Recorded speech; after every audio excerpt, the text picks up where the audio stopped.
ơi anh cho man thôi mà hò chộp mũi mũi rồi vít lên rồi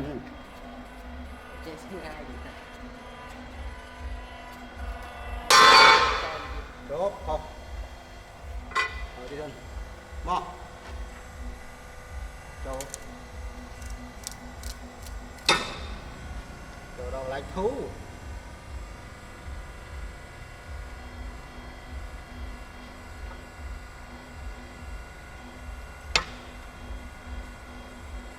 serang ấy đắt này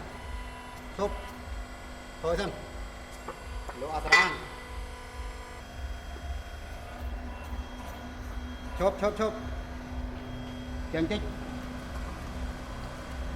tích tiết đó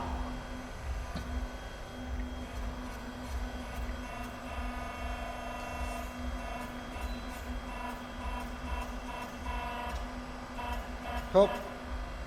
thu tích sân vừa ở trong cái đá nó